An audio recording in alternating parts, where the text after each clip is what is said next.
Ok, vamos a esperar 5 minutitos que se conecten por lo menos más 5 o 6 personitas y ahí iniciamos.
Bueno, chicos, vamos a empezar entonces lo que es metabolismo de lípidos.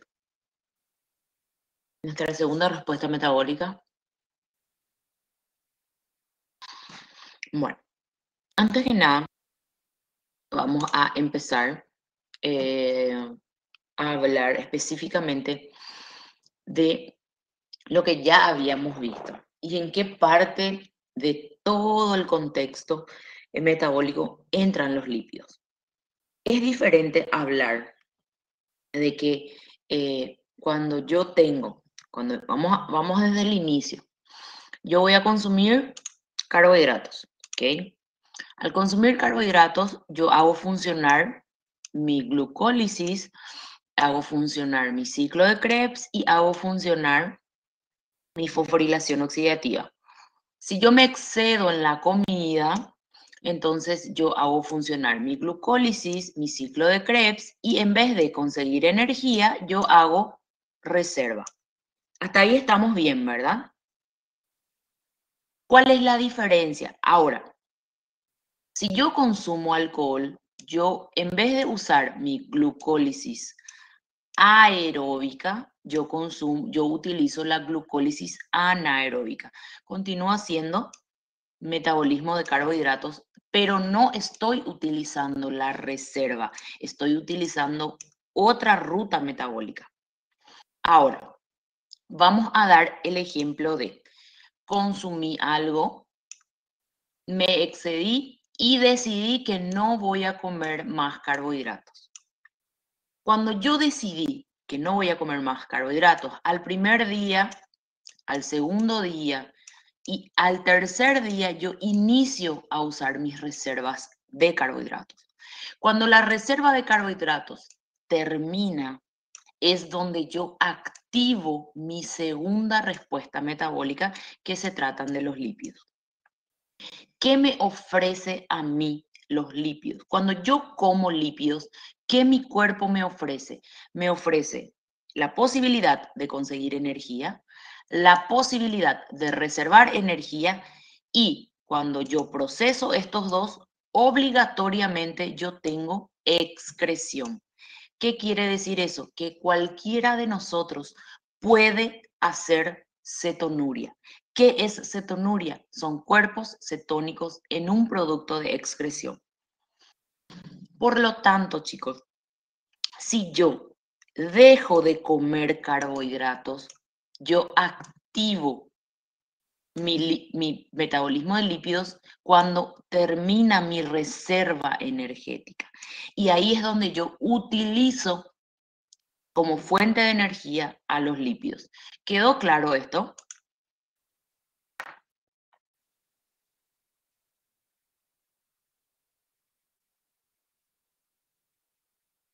Un punto muy importante que deben tener en cuenta es que existe un punto de unión entre el metabolismo o la vía glucolítica y el metabolismo de lípidos. Y la unión se da por este compuesto que está aquí, dihidroxiacetona fosfato.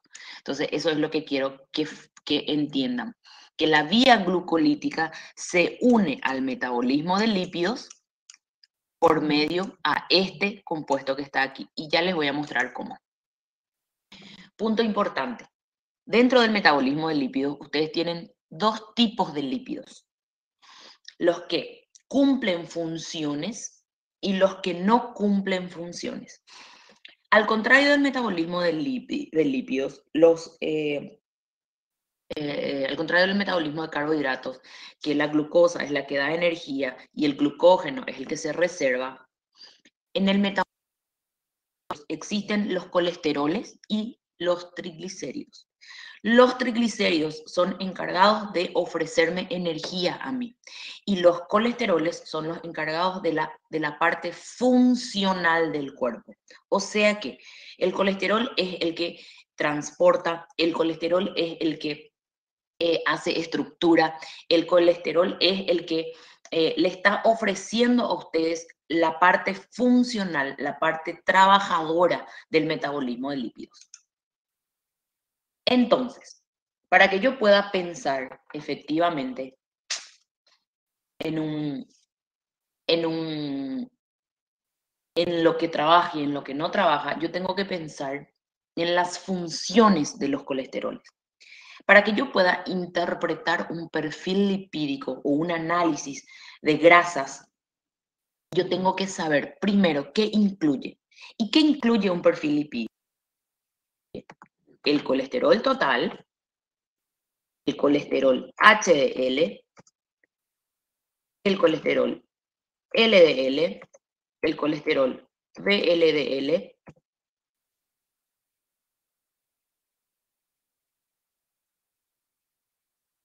después los triglicéridos y los lípidos totales. Eso incluye el perfil lipídico y cada uno de ellos me pasa una información de acuerdo a la funcionalidad de ellos. Y quiero que miren bien.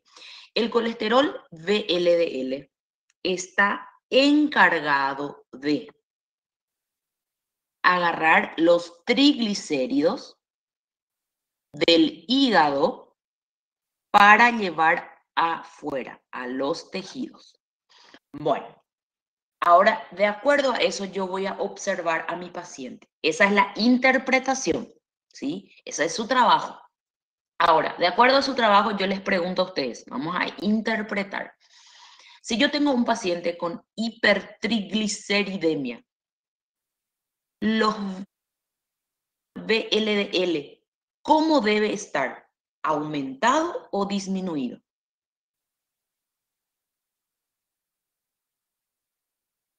Aumentado. Entonces, para que yo pueda confirmar una hipertrigliceridemia, yo debo observar cuáles de los valores para interpretar de un perfil lipídico.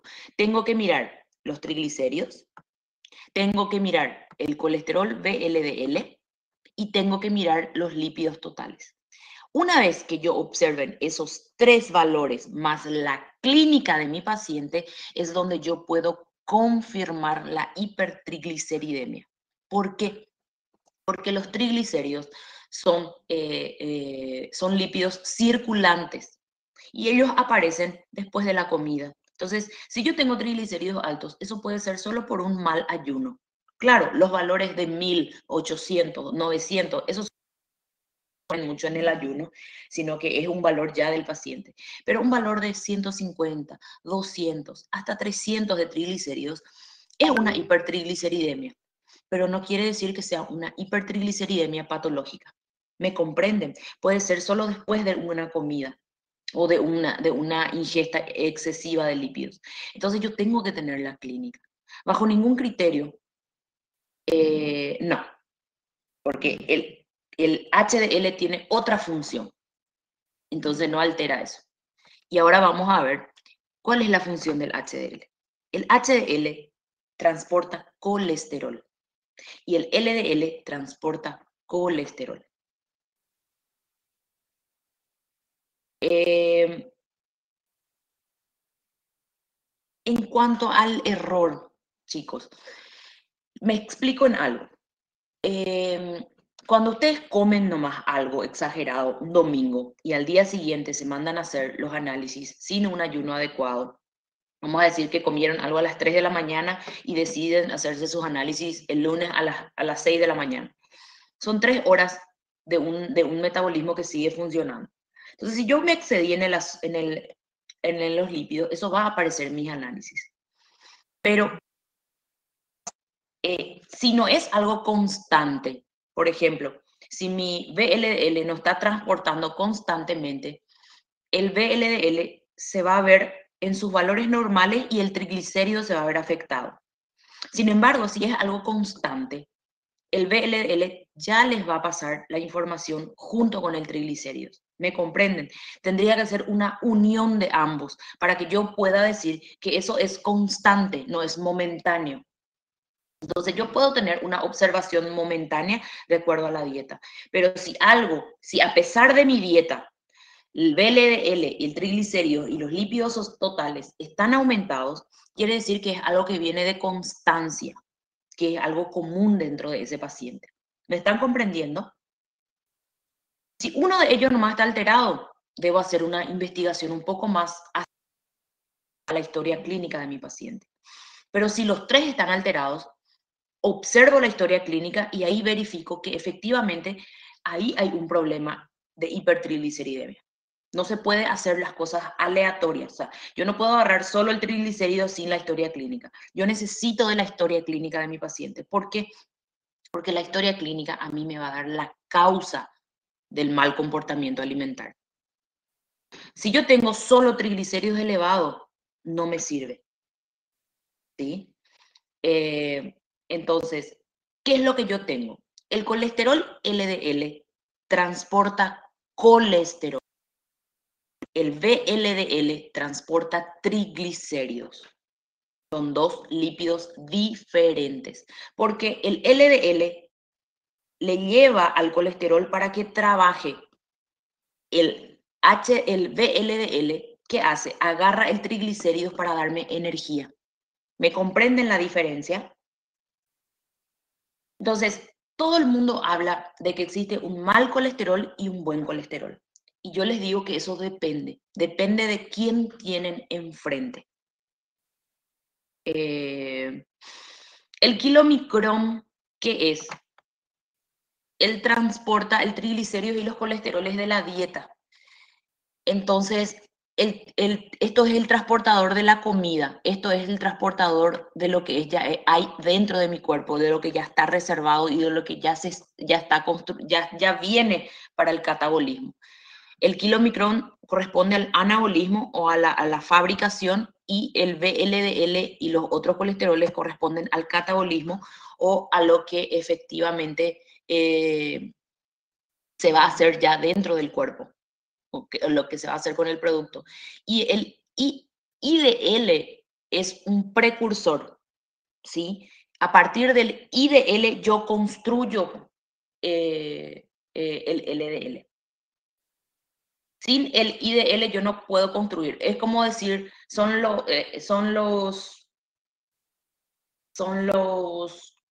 ladrillos, ¿saben lo que es?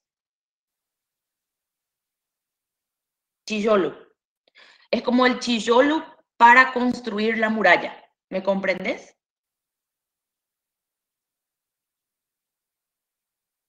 Es lo que viene antes. Bueno, entonces, les voy a dar dos puntos de vista y quiero que otra vez saquen de contexto lo que nosotros le decimos malo o bueno dar al colesterol. ¿Por qué yo tengo que sacar eso de contexto? Porque no existe un colesterol malo o un colesterol bueno. Existe un colesterol que cumple con su trabajo. Ahora bien, yo les voy a dar dos pacientes. Un paciente que tiene LDL elevado, pero tiene una esteatosis hepática. ¿Qué es la esteatosis hepática? La esteatosis hepática es un paciente que tiene grasa en el hígado.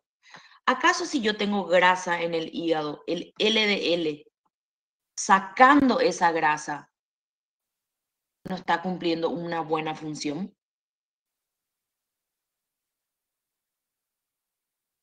No se trata de ser malo o bueno, chicos. Se trata del mi exagero, de mi indisciplina con la alimentación.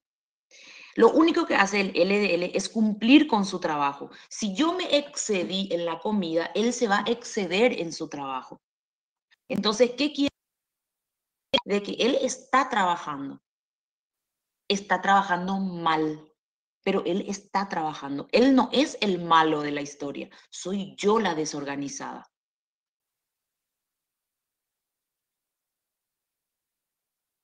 No, Cayo, yo no estoy diciendo eso.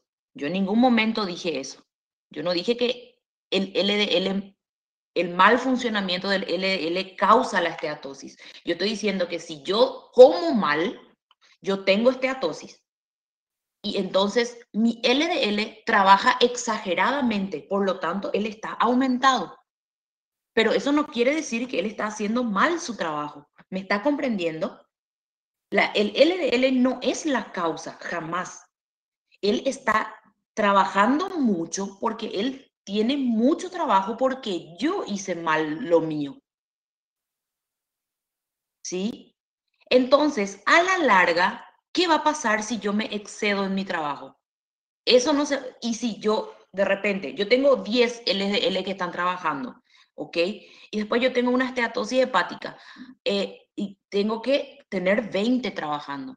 Pero a la larga, esos 20 van a disminuir a 19, esos 20 van a disminuir a 17, esos 20 van a disminuir a 15. ¿Y qué pasa? Yo tengo una esteatosis hepática, pero con la compensación y con la nueva organización metabólica, ni el LDL va.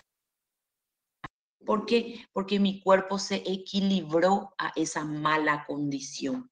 ¿Me comprenden, chicos? El metabolismo se altera a un cierto nivel.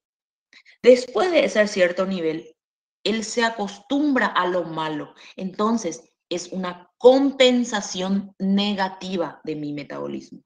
Por eso, las personas que tienen colesterol y triglicéridos altos muchas veces ni se dan cuenta. ¿Por qué? Porque, ¿qué pasa cuando yo tengo un pequeño dolor de cabeza? Quiere decir que yo me excedí en algo. Mi metabolismo me está pasando una información.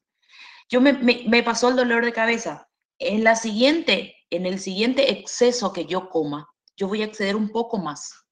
Y mi cuerpo va a compensar otra vez con ese dolor de cabeza y yo voy a medicar y todo bien. ¿Qué pasa? Es donde yo me voy engordando lentamente. Cuando yo me voy engordando lentamente y yo en el transcurso de un año yo me di cuenta que yo engordé 10 kilos, eso, eso es una información que el metabolismo también tiene. Entonces, ¿qué pasa? Yo comí mal, aumentó mi triglicéridos, ¿ok? Después de eso, mi cuerpo se acostumbró a los 200 de triglicéridos. Yo no siento más ningún síntoma, ¿por qué? Porque mi cuerpo compensó. Al siguiente dolor, yo engordé más 5 kilos. Después ese triglicérido subió a 250. Yo sentí dolor de cabeza, puede ser. Sentí mareo, puede ser. Fueron una o dos veces. 1 o 2 veces, ¿ok? ¿Qué pasó? Mi cuerpo se acostumbró nuevamente. ¿Cuándo yo voy a sentir síntomas? Cuando ese 250 esté en 300. Entonces, asintomáticamente y sintomáticamente yo no percibo las llamadas de atención de mi metabolismo, porque las llamadas de atención de mi metabolismo son muy comunes. Son dolores de cabeza. ¿Qué pasa? Se automedican en casa. Entonces, yo no percibo que yo estoy, y aparte de que yo veo que yo estoy engordando solamente por las ropas, ¿sí?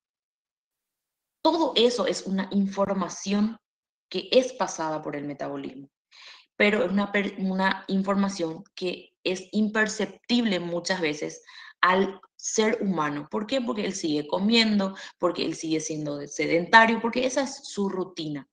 Llega a un punto en que el metabolismo colapsa y es donde el paciente empieza a efectivamente sentir dolores corporales, dolores de cuerpo, mareos un poco más intensos, falta de respiración, falta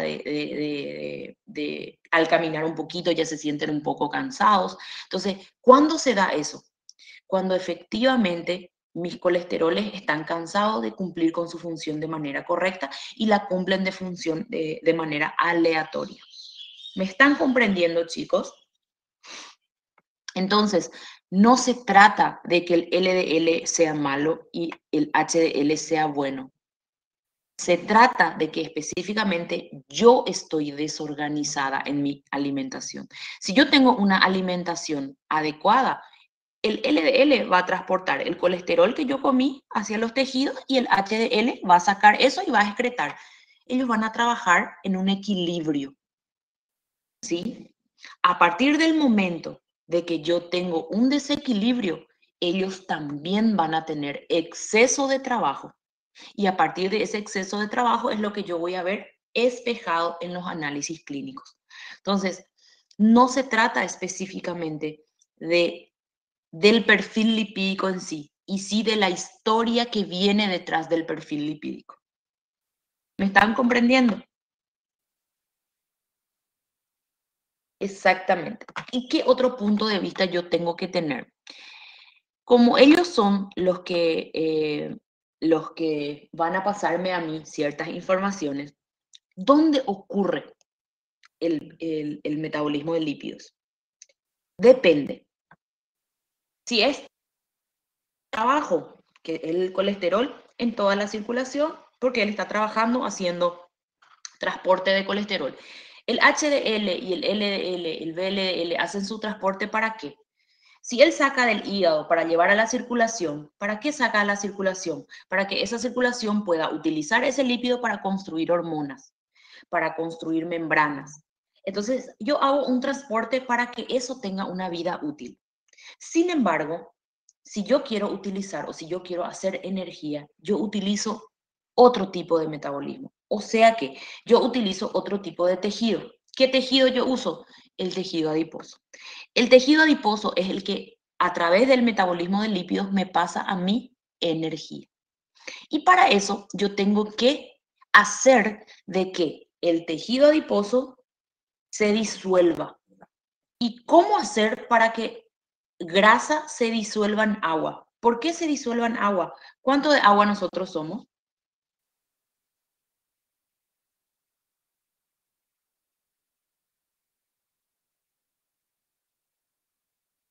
Entonces, ¿cuál es el mayor trabajo del metabolismo?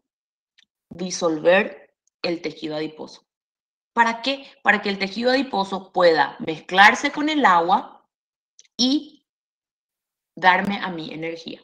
Entonces, viene un proceso extremadamente largo para eso y un proceso lleno de asociados o lleno de obreros que vamos a empezar a diferenciar y a unir con la clínica y a unir con nuestras vivencias diariamente. Primer punto, tenemos que saber que el metabolismo de carbohidratos debe estar bloqueado, ya sea por patología o ya sea porque yo no estoy comiendo carbohidratos. Ese es el primer punto. Segundo punto, debo terminar de utilizar la reserva, o sea que el metabolismo de glucógeno ya tendría que haber también terminado su función. Allí inicio yo a agarrar el tejido adiposo. Dentro del tejido adiposo yo tengo los adipocitos y dentro de los adipocitos yo tengo los triacilgliceroles o los triglicéridos. ¿Qué pasa al tercer o cuarto día de iniciada una dieta a base de grasas o al tercer o cuarto día a base de que yo estoy sin carbohidratos?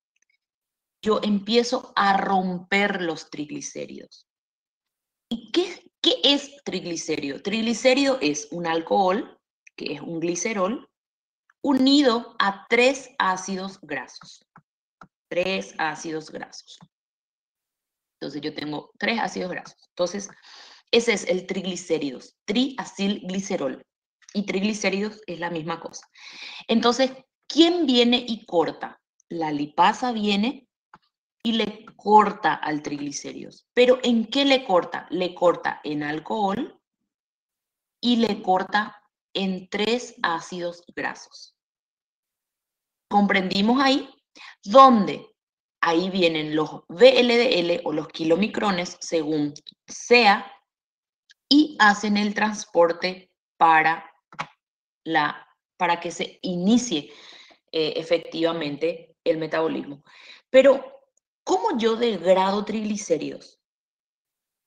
Degrado asociando la lipasa a agua.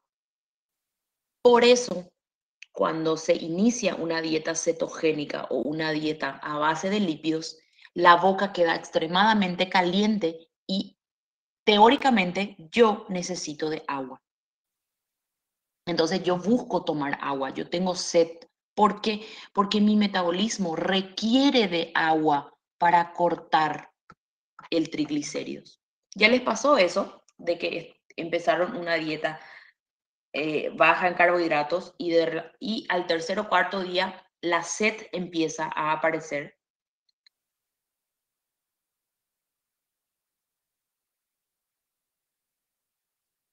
Nunca te quedaste sin carbohidrato, entonces caigo. Entonces, ¿por qué?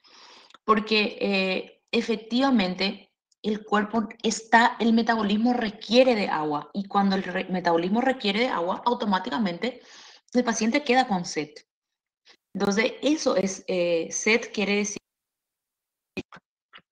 entonces, a partir de ahí es que mi cuerpo es donde yo me doy cuenta que yo inicio a trabajar con el metabolismo de lípidos. Es donde yo inicio a saber cuando mi cuerpo empieza a tener sed, cuando mi boca empieza a estar caliente, es donde yo inicio a entender que mi segunda respuesta del metabolismo está iniciando su trabajo. Está iniciando a quemar el tejido adiposo. Está iniciando a quemar mis triglicéridos. O sea que yo ahí recién estoy consiguiendo energía de parte de los ácidos grasos. Ana, depende del tipo de paciente. ¿Por qué?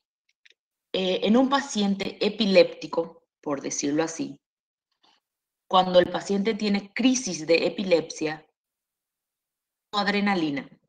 En eso estamos de acuerdo, ¿verdad? Entonces, la adrenalina se nutre de glucosa, no se nutre de lípidos. Entonces, en un paciente epiléptico es recomendada esa dieta. Ahora, en un paciente diabético, esta dieta ya no. ¿Me comprendes?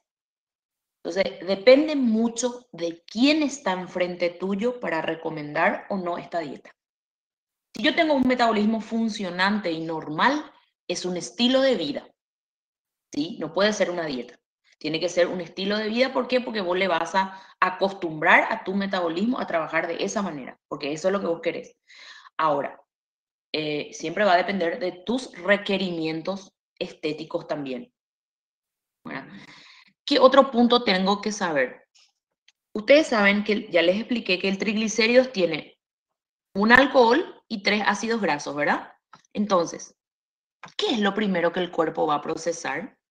¿El alcohol o el ácido graso? ¿Qué es más fácil solubilizar en agua?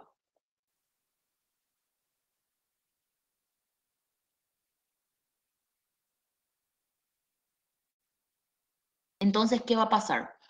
Este glicerol va a pasar por una serie de transformaciones y al pasar por una serie de transformaciones, adivinen en quién se transforma.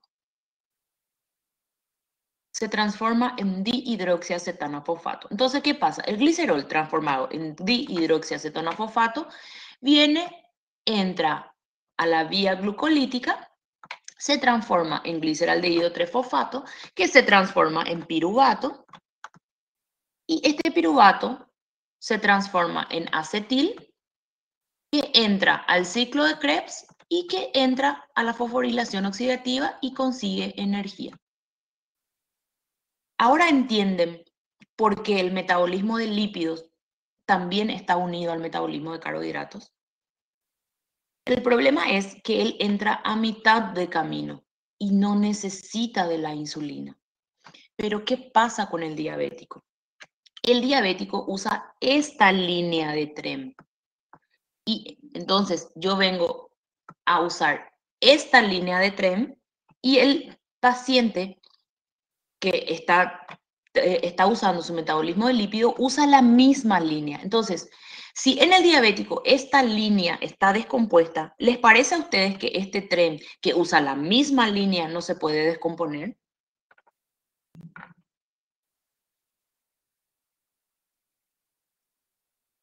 ¿Me están comprendiendo, chicos?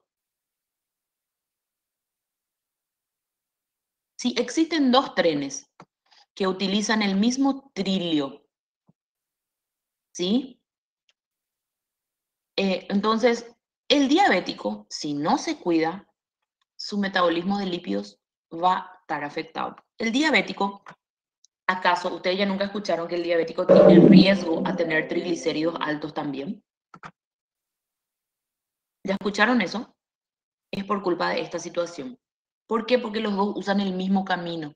Y si un camino está el otro usa el mismo camino y descompone aún más. ¿Por qué? Porque pasan varias y varias veces por el mismo camino que ya está descompuesto. Si ustedes ven un puente que está a punto de caerse y pasan 20, 30, 50 camiones, ese puente se va a romper en algún momento y algún camión va a caer. Así es el metabolismo. ¿Por qué? Porque todo el mundo usa la misma ruta. Diferente, eso sí, unos entran aquí, otros entran aquí, otros entran directamente aquí. Entonces, nunca utilizan la puerta de entrada principal, como usan el carbohidrato, pero usan la misma ruta. ¿Sí? ¿Por qué? Porque es la primera ruta metabólica. Entonces, si todo el mundo tiene que pasar por el número 1, puede pasar al final, puede pasar al inicio, pero tiene que pasar por el número 1.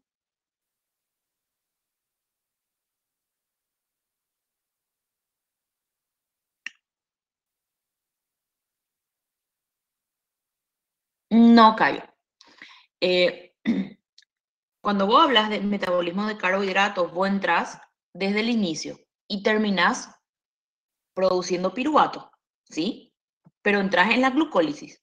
Si yo entro a dihidroxiacetona y me transformo en gliceraldehído, al final yo voy a seguir siendo piruvato, ¿sí? Porque entro en la misma ruta y entonces tienen el mismo producto. Y todos van a entrar al ciclo de Krebs y todos van a hacer fosforilación oxidativa. No existe nada diferente. Existe una misma ruta, por lo tanto, el resultado es el mismo. ¿Sí?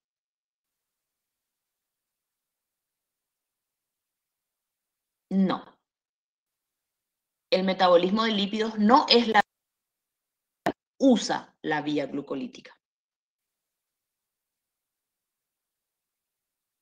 Porque acá nosotros estamos entendiendo que recién yo usé mi glicerol. Recién yo estoy usando el glicerol. Acuérdense que tenemos 3 ácidos grasos que procesar todavía. Eso no se queda de balde. Entonces, a partir de ahí, yo me voy ahora a utilizar lo que es el ácido graso. Porque, ¿qué es lo que yo hice? Yo dividí en 4 partes. Yo una recién ubiqué. Ahora me falta ubicar más 3, que son 3 ácidos grasos. ¿Comprendimos? ¿Estamos comprendiendo, chicos?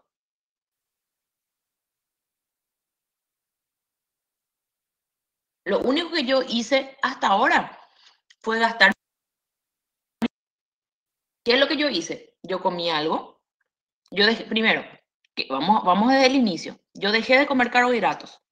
Al tercer o cuarto día, entonces yo activé mi metabolismo de lípidos. Cuando yo activé mi metabolismo de lípidos, yo empiezo a tener sed. Cuando yo tengo sed, yo activo también la lipasa y junto con el agua, yo hidrolizo mis triglicéridos. Cuando yo hidrolizo mis triglicéridos, yo le hago? Yo le separo de glicerol a 3 ácidos grasos.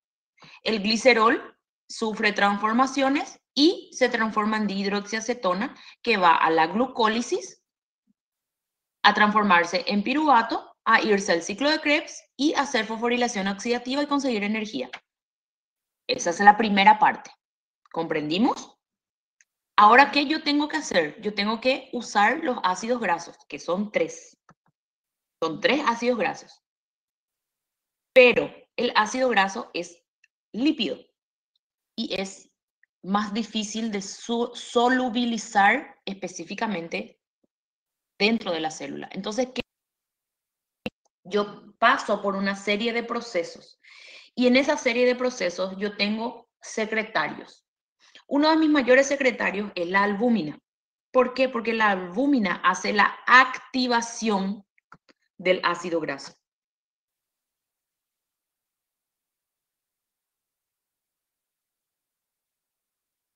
Así mismo, Cayo.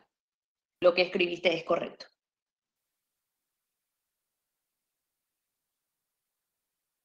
Ustedes saben que la albúmina es la que activa, o sea, es la proteína encargada de la viscosidad de la sangre. ¿Sí o no?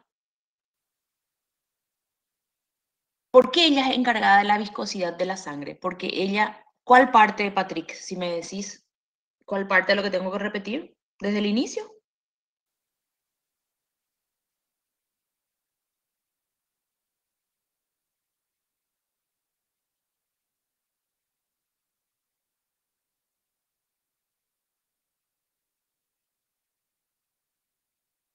No, la reducción del estómago vos haces reducción de absorción.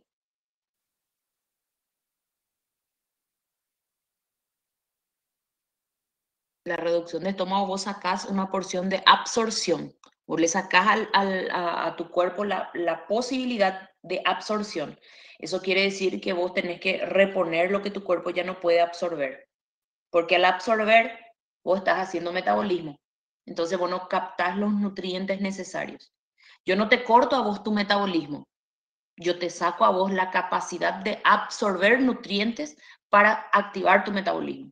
Son cosas diferentes.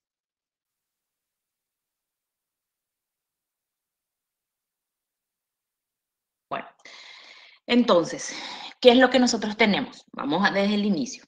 Tenemos nuestros ácidos grasos. Esa parte entendemos, ¿verdad?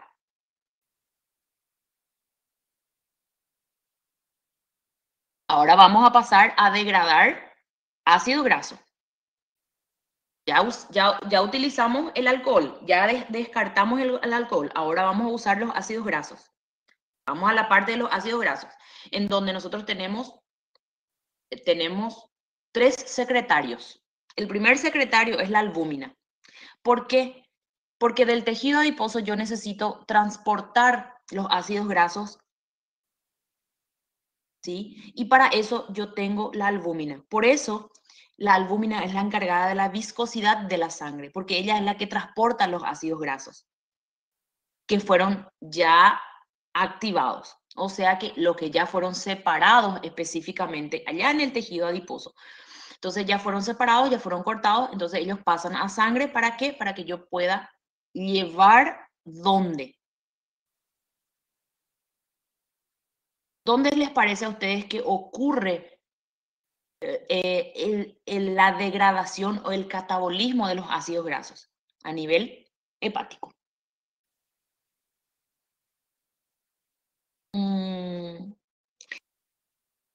Es la cirugía bariátrica, Paulo. Tiene un nombre un poco más elegante nomás. Y la cirugía bariátrica, mira, yo les doy mi opinión personal, y generalmente esto es más difícil. ¿Por qué? Porque la diabetes es algo que no se cura, es algo que se trata, ¿sí? Entonces, si vos suspendes la absorción, ¿verdad? Ahí está el problema, Paulo. Eso es, pero la cirugía bariátrica, ¿acaso también no le mejoraba antes a las personas que tenían diabetes? Depende mucho cómo vos le mires. Si vos haces una cirugía metabólica, vos también vas a lo que hoy tiene un nombre diferente. Pueden ser técnicas diferentes, pero cuando vos te hacías una cirugía bariátrica, antes vos focabas en perder peso, ¿sí? Pero en consecuencia de eso, tu metabolismo se corregía. ¿Por qué? Porque vos perdiste peso, porque vos comiste diferente, porque vos corregiste tu metabolismo con la cirugía bariátrica. Ahora, ¿qué es lo que hacen con la medicina del siglo XXI? Corrigen el metabolismo y en consecuencia de eso perder peso. El orden nomás cambió. Por lo menos es lo que yo veo. Si ustedes ven o hablan de la cirugía metabólica, te dice que vos podés mejorar algo.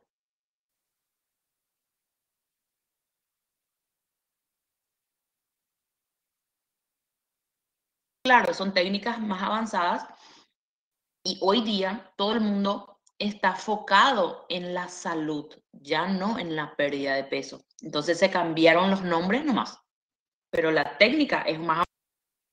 ¿De dónde se originó? De la cirugía bariátrica, ¿o no? ¿O me equivoco?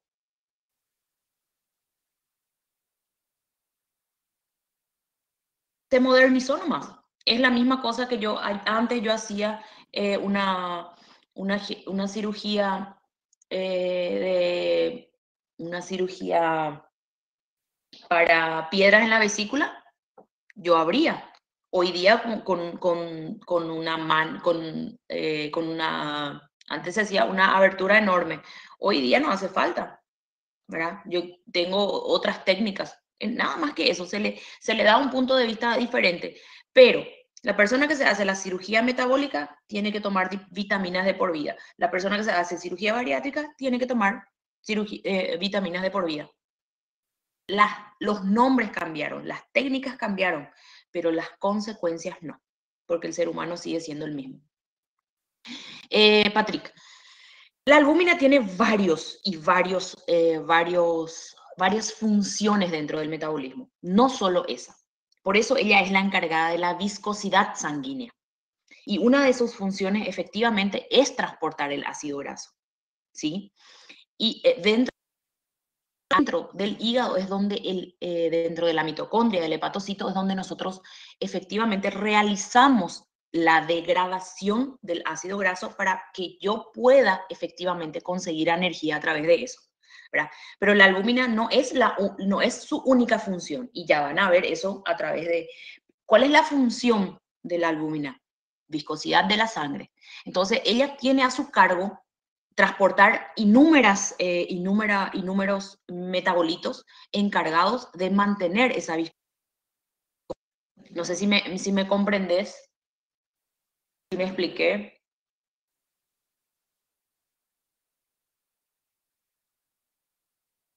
Entonces, ¿qué es lo que yo hago? Yo trato de llevar el ácido graso de manera teóricamente entera para que yo pueda procesarlo. ¿Y cómo yo voy a procesarlo? Ya a nivel en el espacio intermembrana, ¿qué es lo que yo hago? El ácido graso se une a un acompañante que sería la coenzima A, transformando ese ácido graso que fue transportado por la albúmina en acilcoenzima A.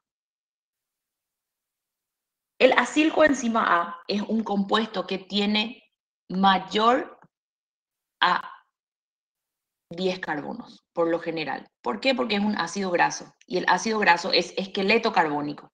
En eso estamos de acuerdo. Si ustedes miran la estructura del ácido graso, van a ver que es una larga cadena de carbonos. Entonces nosotros, el ácido graso es esqueleto carbónico. A mayor cantidad de carbono, más apolar es la sustancia. Por lo tanto, nosotros, o cuando se construye ácido graso, efectivamente la sustancia es apolar, por lo tanto no se diluye en el agua y nosotros somos agua. Todas las veces que ustedes van a pensar en diluciones, ustedes tienen que pensar de que ustedes son agua, ¿sí? Y que ustedes tienen que tratar de que su metabolismo diluya lo que se diluye en agua. Ustedes deben tratarse como agua. Y si quieren cambiar esa dilución, entonces ustedes deben cambiar su condición de agua. Y eso es lo que hace el metabolismo de lípidos. El metabolismo de lípidos cambia tu condición de agua. Y ya les voy a mostrar cómo.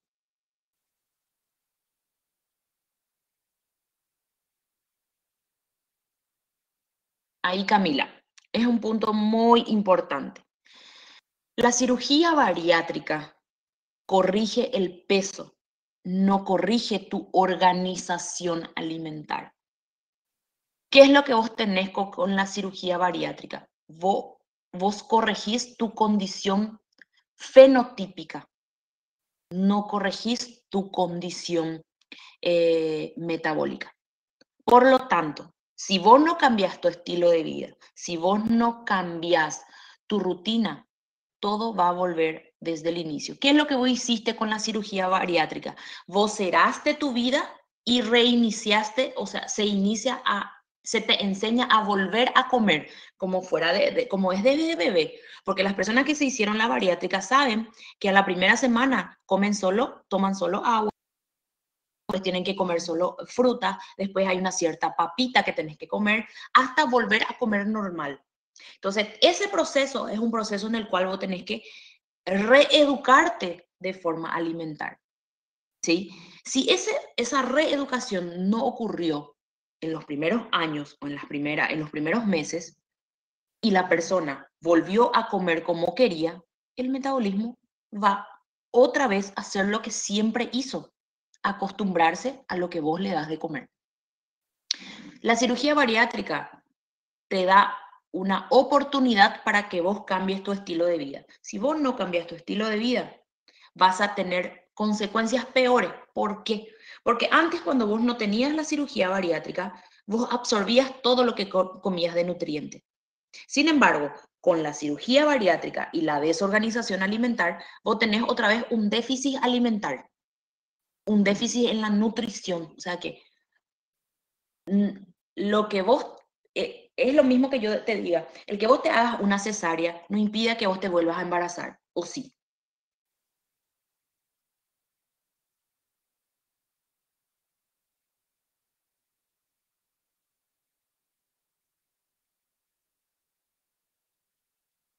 Entonces,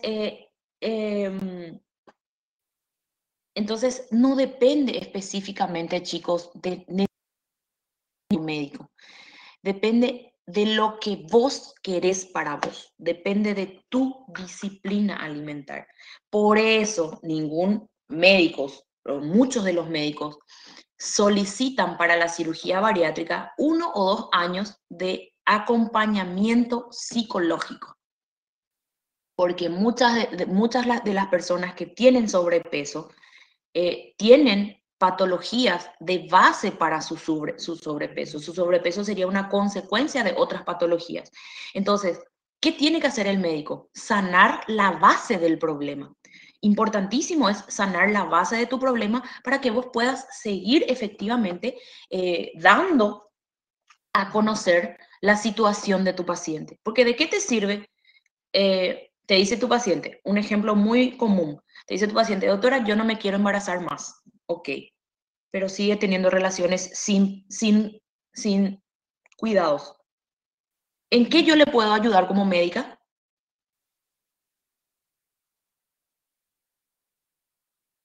Lo único que puedo hacer es decirle esto, a no ser de que yo le haga la ligadura. Pero si yo le hago la ligadura sin el consentimiento de ella, yo me voy presa. O sea, yo no tengo ese poder.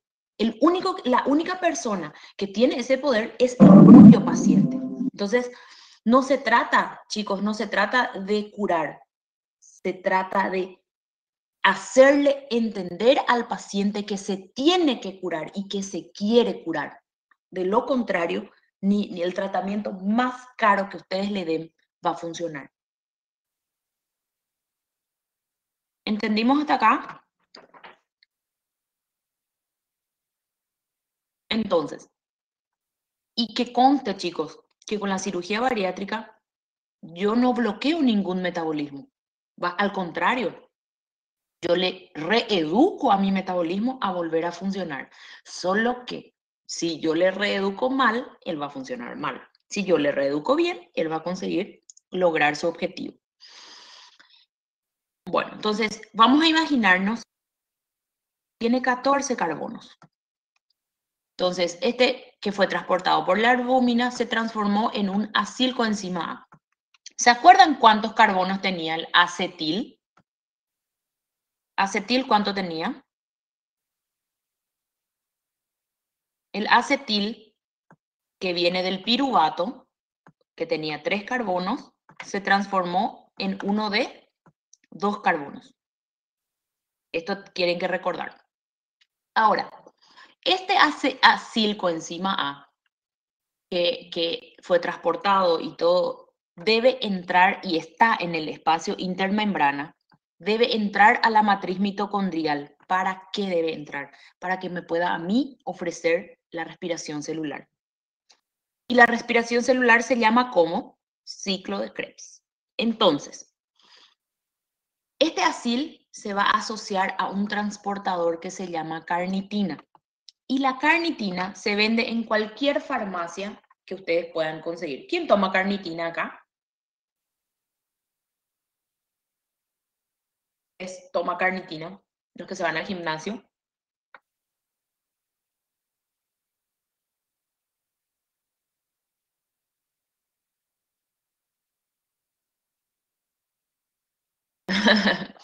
La carnitina, te voy a mostrar, Larisa, por qué es caro la carnitina. Y la proteína también es cara, por cierto, pero ¿qué hace la carnitina en tu cuerpo? Vos podés dejar de tomar tu proteína y podés tomar solo la carnitina. ¿Por qué? Porque la carnitina es encargada de agarrar el ácido graso, colocar dentro de las mitocondrias y forzar la quema de sus carbonos. Sin embargo, el whey tiene que ser digerido y tiene que pasar por un metabolismo. Sin embargo, la carnitina ya agarra lo que está listo y le lleva al sacrificio. Por eso la carnitina es más cara. Depende del objetivo que vos tengas, Cayo. Si vos tomás y con una dieta hipo o hiperproteica. Lo único que hace la carnitina es hacer el transporte. Ella no quema la gordura. El ejercicio que vos haces es el que quema la gordura. La fuerza que vos le colocas a tu metabolismo es el que quema. Ella lo único que hace es agarrar el ácido graso y dejar dentro de la matriz mitocondrial. ¿Para qué? Para que ésta pueda ser procesada. Pero ¿cómo es procesada? Cuando yo le doy calor. ¿Me están comprendiendo? Entonces, ella, de acuerdo a mi dieta, ella me puede ayudar a bajar de peso o a ganar músculo. Eso no depende ya del producto, eso depende de mi objetivo y de lo que yo estoy comiendo. Sí, sí, es una dieta hiperproteica de carácter cetogénico o hiperproteica de carácter solo hiperproteico. Ahí son, mira, chicos, son diferentes objetivos, son diferentes utilidades para este tipo.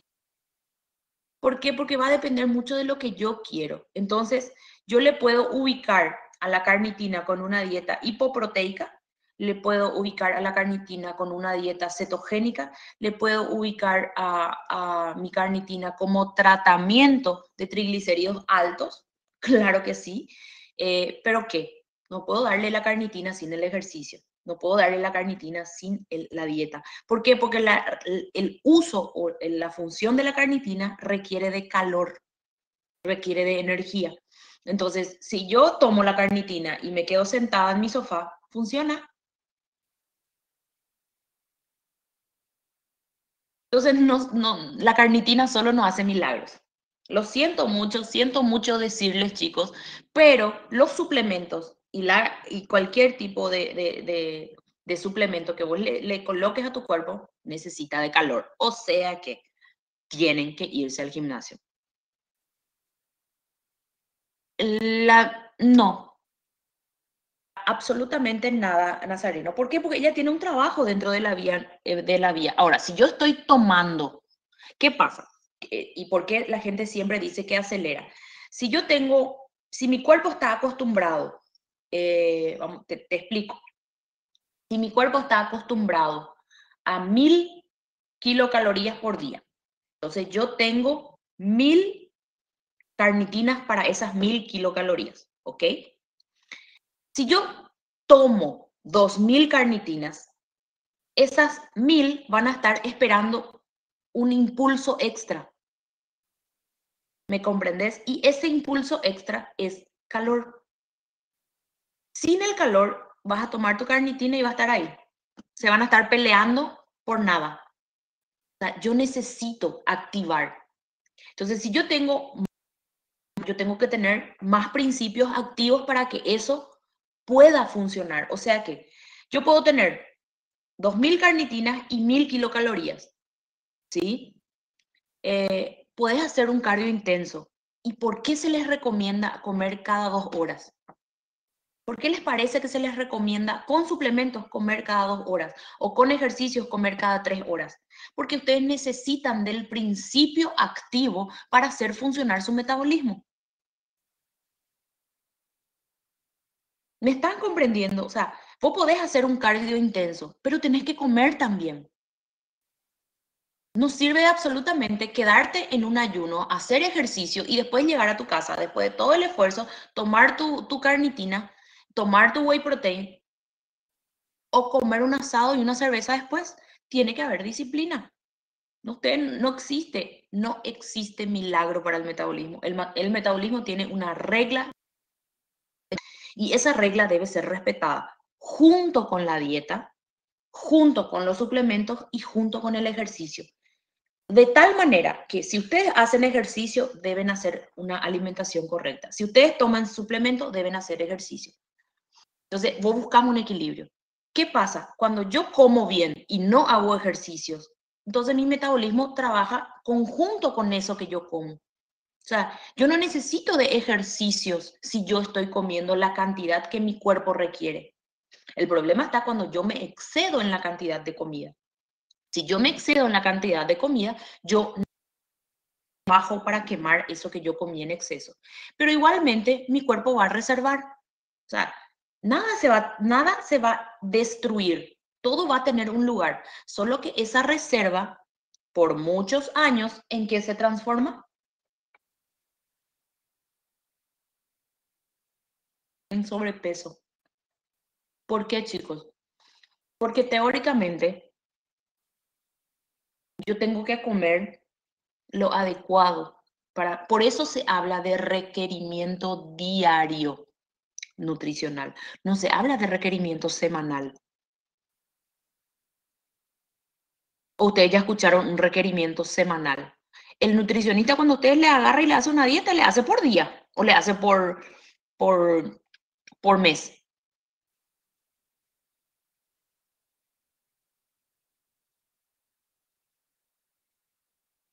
Entonces,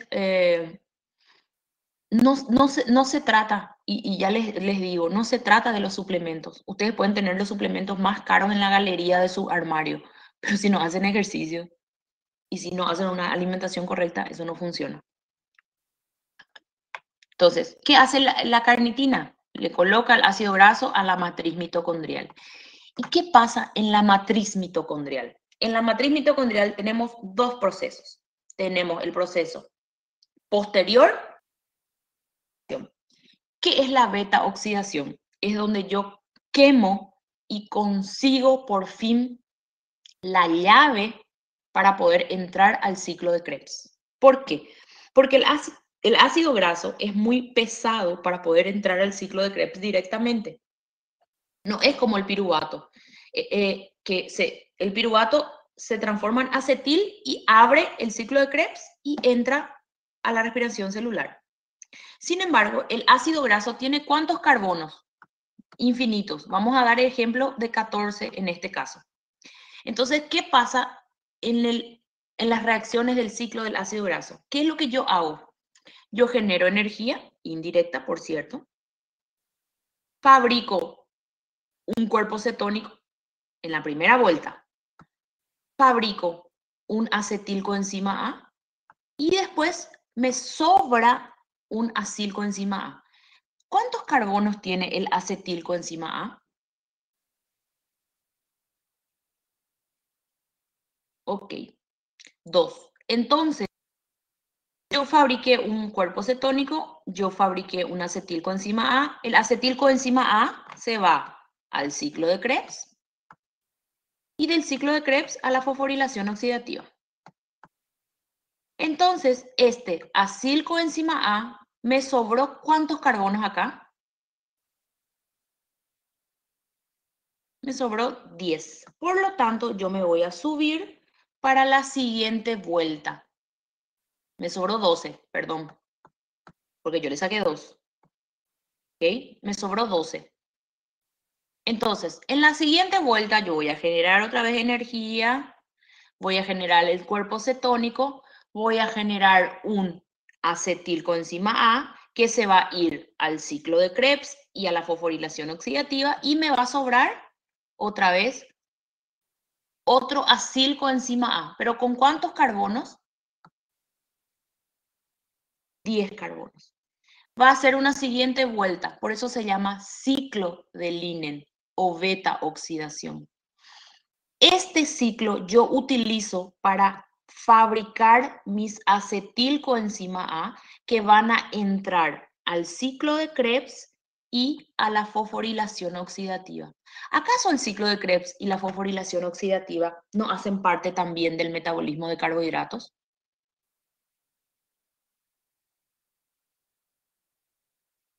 Chicos,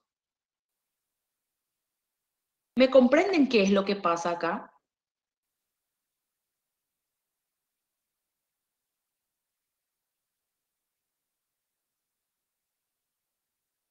Entonces, ¿qué es lo que yo tengo, chicos? Si yo les pregunto a ustedes en el examen, observando este ciclo, y yo les pregunto a ustedes en el examen, los ácidos grasos, o sea, los cuerpos cetónicos, vienen o son generados por la utilización de colesterol o de triglicéridos. Si yo tengo un paciente con colesterol alto y ese paciente con colesterol alto no tiene cetonuria, ¿está bien o está mal?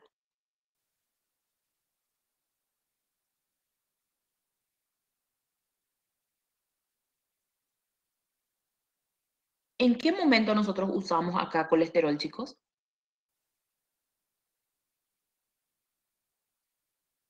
¿Me comprenden de qué se trata? Cuando yo tengo cuerpos cetónicos, yo estoy usando los triglicéridos, yo estoy gastando la energía. Entonces, cuando yo tengo cuerpos cetónicos en orina, quiere decir que yo estoy quemando mi adipocito, que yo estoy quemando mi tejido adiposo. Si yo tengo un paciente con hipercolesterolemia sin cetonuria, claro que puede corresponder. Eso no es incoherencia. ¿Por qué? Porque ocurrió un problema diferente. Yo tengo otro tipo de problema y ahí les voy a mostrar por qué. Porque si ustedes observan la gráfica que yo les voy a poner ahora, Los triglicéridos se colocan aquí y los colesteroles están aquí. Entonces, la localización es diferente, pero la consecuencia es la misma. ¿Qué quiere decir aquí, chicos? ¿El triglicéridos disminuye o no disminuye el flujo sanguíneo? ¿Y el colesterol?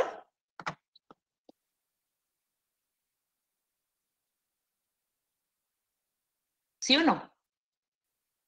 También.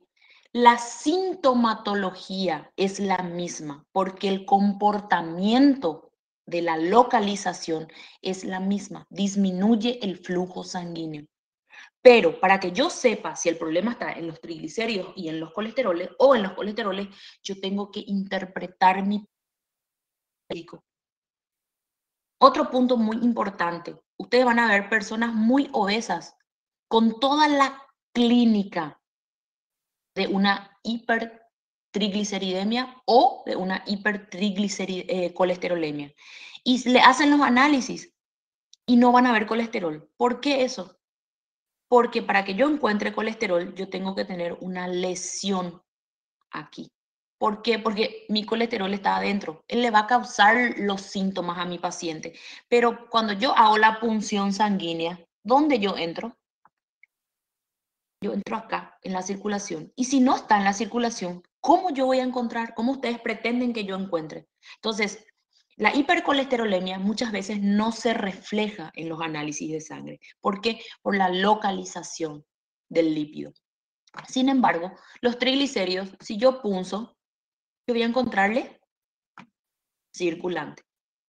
El que el paciente tenga síntomas de una de lípidos o de tenga síntomas de una hipercolesterolemia, no quiere decir que si no tenga valor en el laboratorio, eso no es.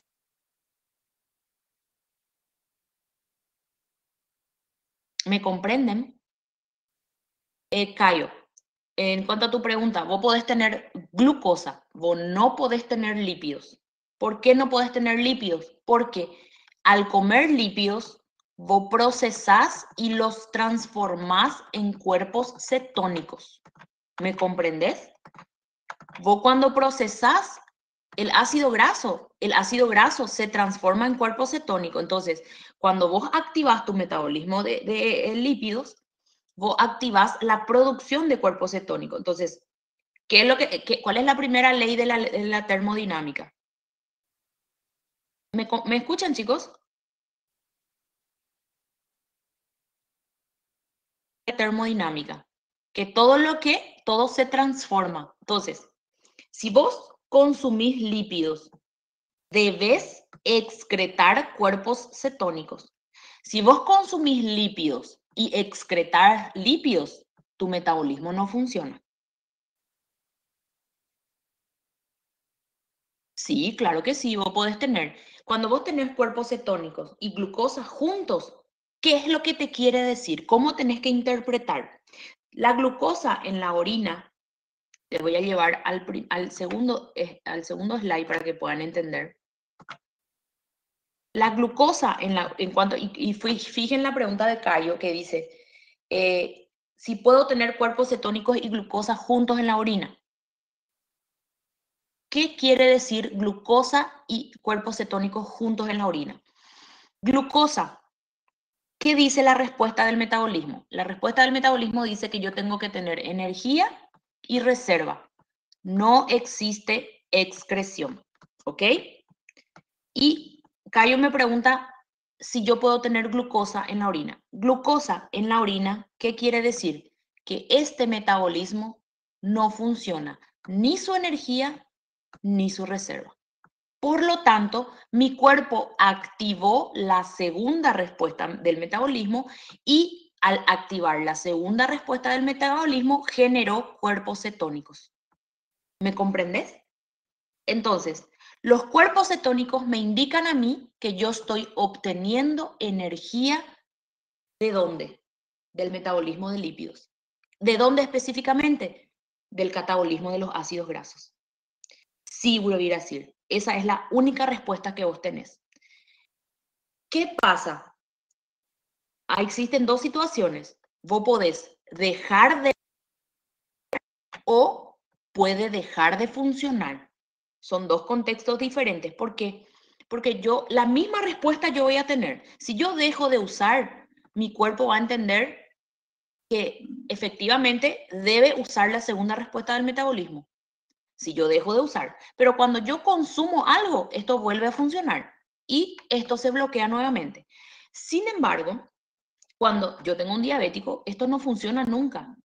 Entonces, generalmente, él obtiene energía de los lípidos. Y cuando él obtiene energía de los lípidos, él fabrica obligatoriamente cuerpos cetónicos.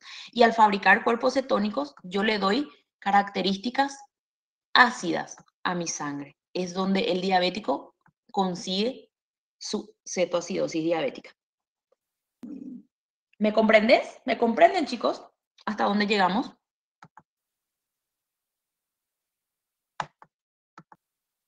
Bueno, entonces, ¿dónde estábamos? Entonces, ya fabricamos, ya entendimos. Entonces, ¿qué pasa con el metabolismo de lípidos?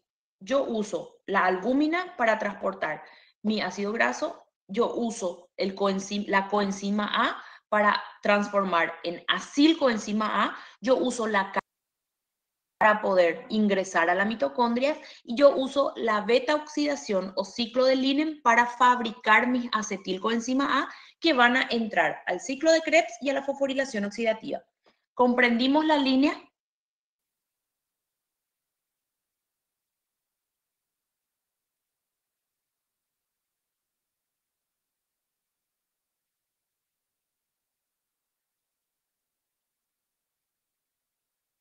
Chicos, ¿comprendimos la línea?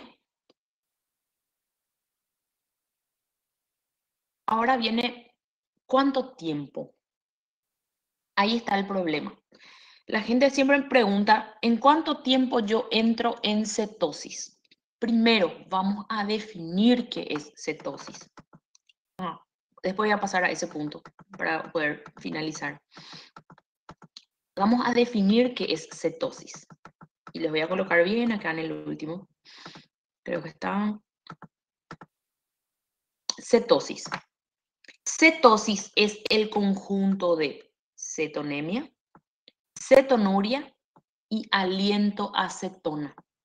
Por lo tanto, ¿cómo yo sé que mi paciente,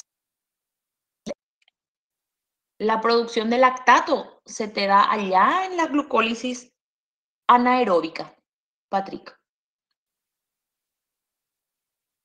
En la fermentación, allá arriba. Vos haces la producción de lactato, vos lo haces en la fermentación. Por lo tanto, eso se da allá en el bloqueo cuando haces glucólisis anaeróbica, cuando haces ciclo de Cori. Ahora estamos hablando de metabolismo de lípidos, que es, ahí ya vos hablas de una cetosis. Ahí es diferente. Y eso ya habíamos visto, Patrick. Bueno, entonces, ¿qué es una cetosis? Y viene otra pregunta de interpretación. Si la cetosis, ¿ok? Es el conjunto de cetonemia, cetonuria y aliento a cetona que yo tengo que buscar en el examen físico de mi paciente para definir una cetosis, sin hacer ningún tipo de análisis.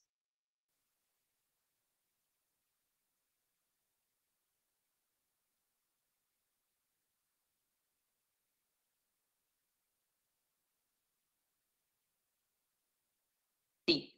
¿Qué examen físico yo le tengo que hacer a mi paciente? Mirando esta definición, yo defino cetosis es el conjunto de cetonemia, cetonuria y aliento a cetona. Por lo tanto, en el examen físico, ¿cómo yo confirmo la presencia de cetosis en mi paciente? Cetosis.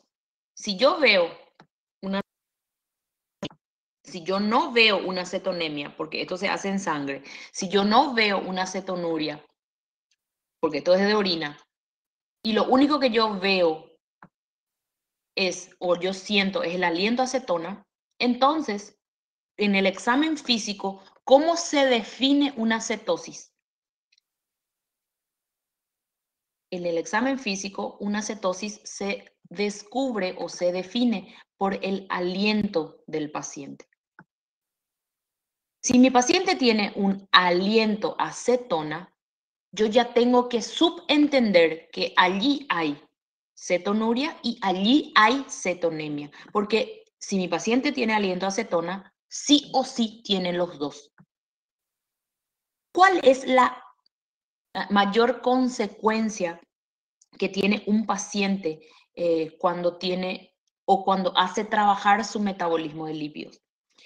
Los cuerpos cetónicos son y dan características ácidas a la sangre. Por lo tanto, si yo tengo un paciente en cetosis, ¿qué le pasa a la sangre?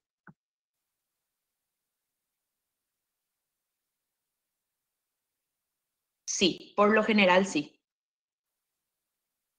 No, Daniel, yo no puedo definirte ningún trastorno. Yo estoy definiendo en este momento un estado fisiológico del paciente. ¿Por qué? Porque el estado de cetosis no es una acidosis metabólica. El estado de cetosis es una condición fisiológica que cualquiera puede tener si deja de comer carbohidratos. Yo no voy a tener una acidosis metabólica si yo dejo de comer carbohidratos. Yo voy a entrar en cetosis ahora. Si yo tengo otra patología de base, ahí yo puedo empezar a ver si mi metabolismo está bien o está mal, pero eso no define absolutamente nada. ¿Entendieron mi pregunta, chicos? Si yo tengo el aliento a acetona y yo sé que los cuerpos cetónicos dan características ácidas a la sangre, ¿qué le está pasando a mi sangre?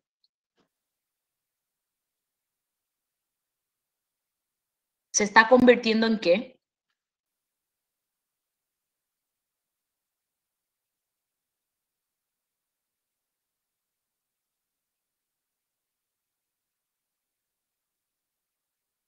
¿Qué es lo que yo les dije al comienzo de la clase? ¿Qué es lo que yo tengo que buscar? No. ¿Qué es lo que yo tengo que buscar? Convertir mi condición de agua en algo que solubilice el lípido. ¿Estamos de acuerdo con eso? Eso es lo que yo les dije al comienzo, ¿verdad?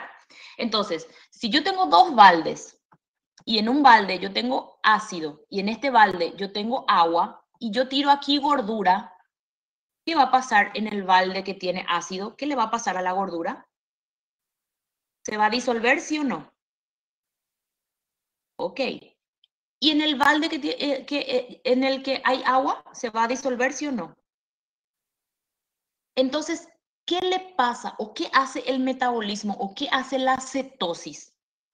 Hace que los cuerpos cetónicos se eleven en sangre, convirtiendo su sangre en características ácidas para que el ácido graso pueda ser diluido con mayor intensidad. Ese es el objetivo de la dieta cetogénica. Convertir tu sangre en un ambiente ácido para que vos puedas diluir la gordura. Y al diluir la gordura, específicamente, vos bajás de peso y bajás de medidas. Pero esta es la respuesta del metabolismo. Ahora, yo les pregunté otra vez, les pregunté al examen físico, para que yo pueda descubrir si mi paciente tiene cetosis, al examen físico, sabiendo que el conjunto de cetonemia, cetonuria y aliento a acetona es cetosis, entonces mi pregunta es, ¿qué yo tengo que analizar en mi paciente para descubrir al examen físico si mi paciente está en cetosis?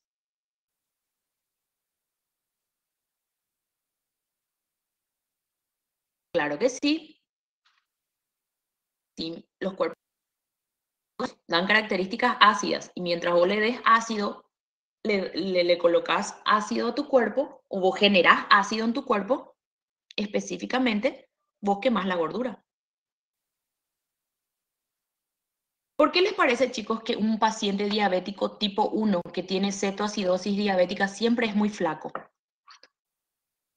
Porque vive en cetosis y la cetosis le quema la gordura. ¿Por qué les parece que un diabético descompensado o un diabético de tipo 1 pierde demasiado peso cuando empieza a empeorar?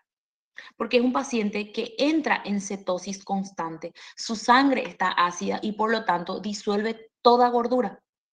Entonces, cuando yo le miro a un paciente y yo sospecho de una cetosis, yo me tengo que ir a oler su boca.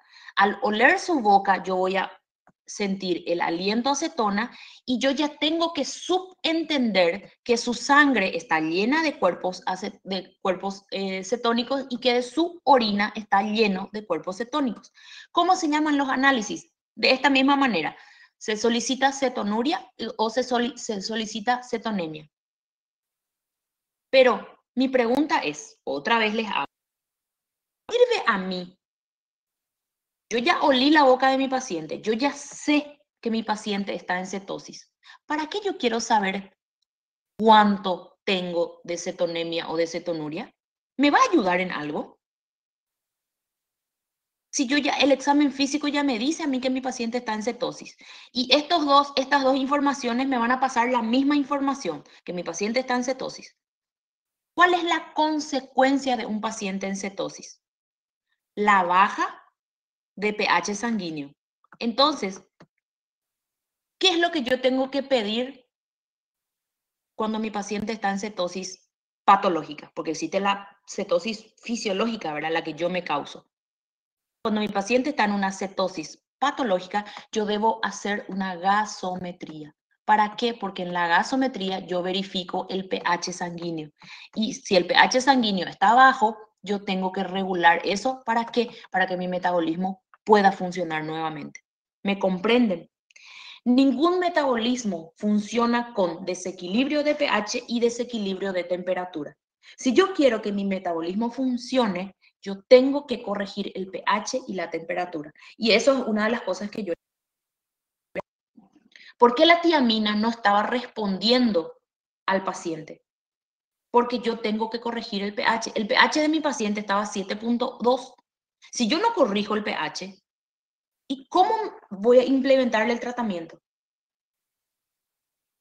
Y eso yo les dije el primer día de clase. ¿Verdad? El primer día de clase yo les digo, se tiene que corregir el pH y se tiene que corregir la temperatura antes de cualquier tratamiento metabólico.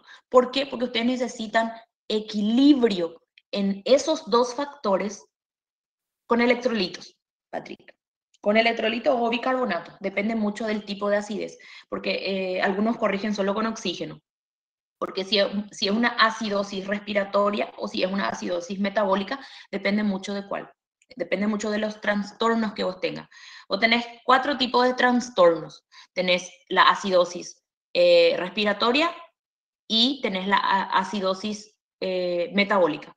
Después tenés la alcalosis respiratoria y la alcalosis metabólica. Entonces, dependiendo de cuál tenés, vos podés corregir con suero, con electrolitos o con, ¿qué era otra cosa? Solo con potasio, que también hace parte de la inclusión del electrolito. Ya depende mucho de cuál trastorno tengas. Entonces, punto importante, chicos, aquí. Al oler la boca del paciente y el paciente tiene un aliento a acetona o a manzana verde, como dicen algunas literaturas, yo ya doy por confirmada la cetosis. Por lo tanto, en ese momento, la primera actitud es solicitar una gasometría. ¿Por qué? Porque yo tengo que saber cómo está el pH sanguíneo para poder corregir mi metabolismo. Si yo no corrijo mi metabolismo, ninguna medicación funciona. ¿Me comprendieron?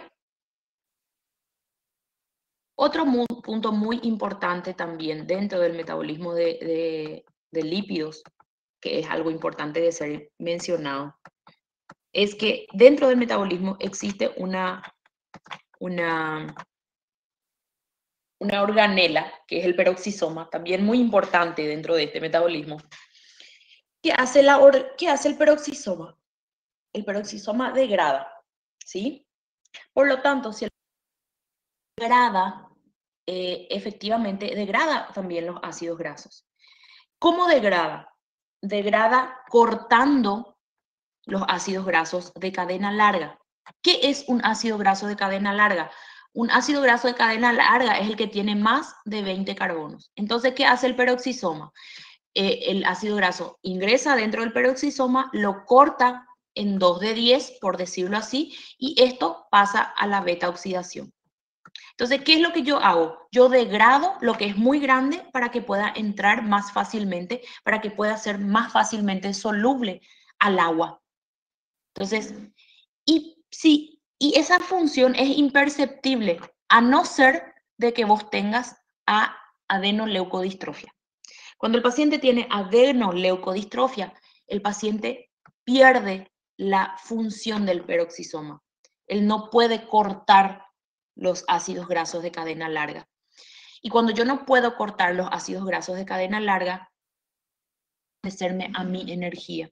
Y si no me pueden ofrecer a mi energía, tampoco pueden ser transportados ¿para qué? Para la construcción estructural del cuerpo. Yo no puedo construir membranas, yo no puedo construir absolutamente nada. ¿Por qué? Porque yo no tengo el metabolismo de lípidos funcionante.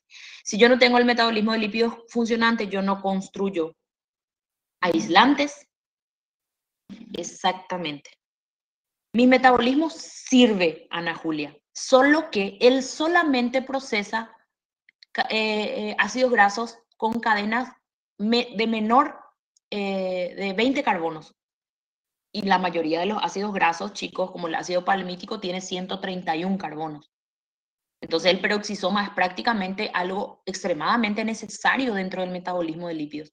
¿Por qué? Porque sin él yo solamente soy capaz de procesar ácidos grasos de 20 carbonos. Y si yo no, y mi cuerpo generalmente tiene o es rico en 100, 120, 200 carbonos. Entonces yo necesito del peroxisoma. ¿Por qué? Porque si yo no tengo el peroxisoma, yo no voy a poder procesar lípidos.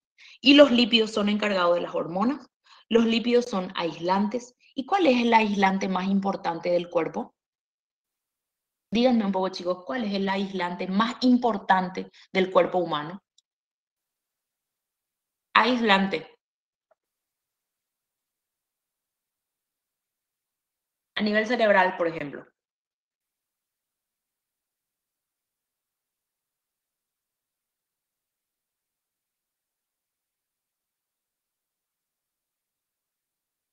Así mismo.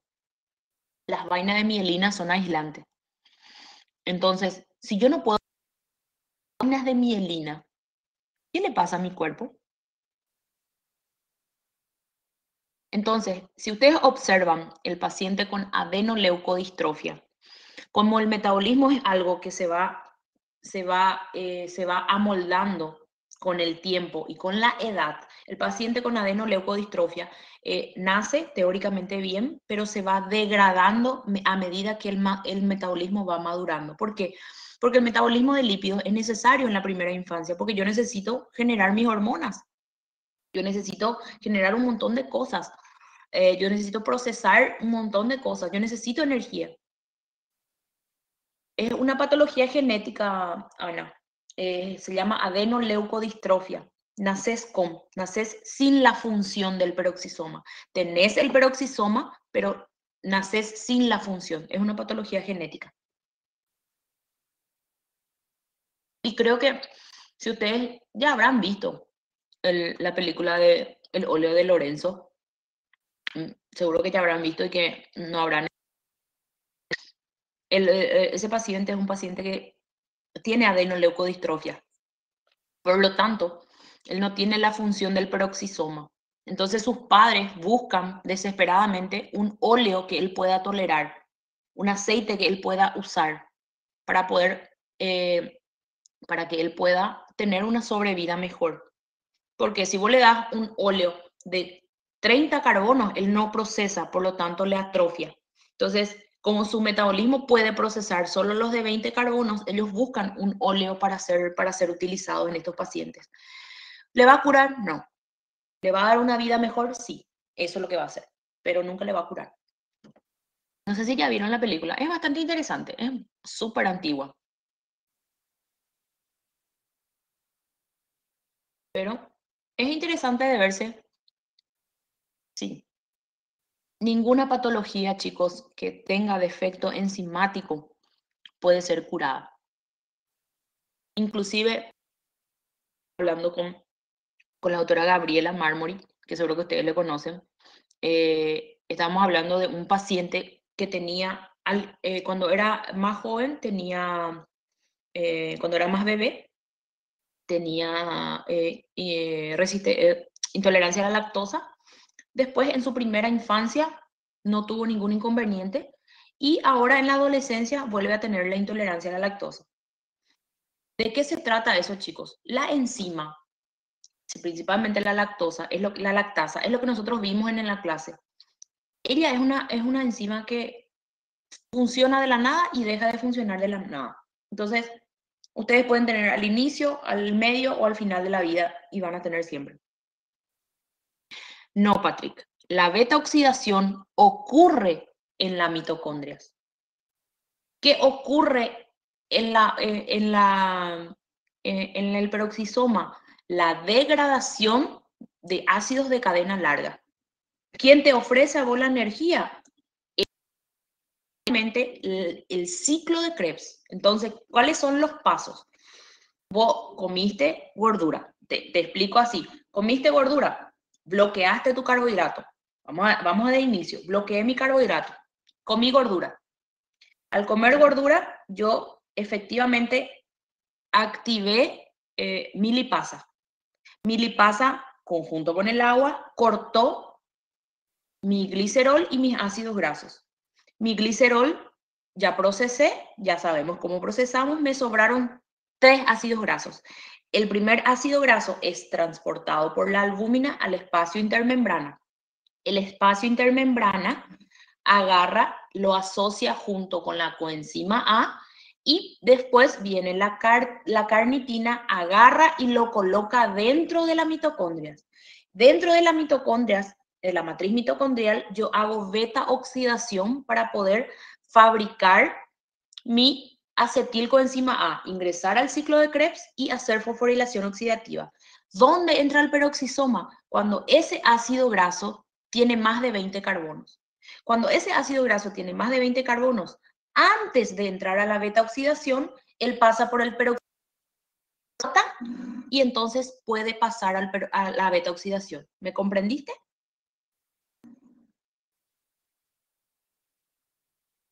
Ok, entonces, metabolismo de lípidos entendidos, comprendimos. ¿Algún inconveniente?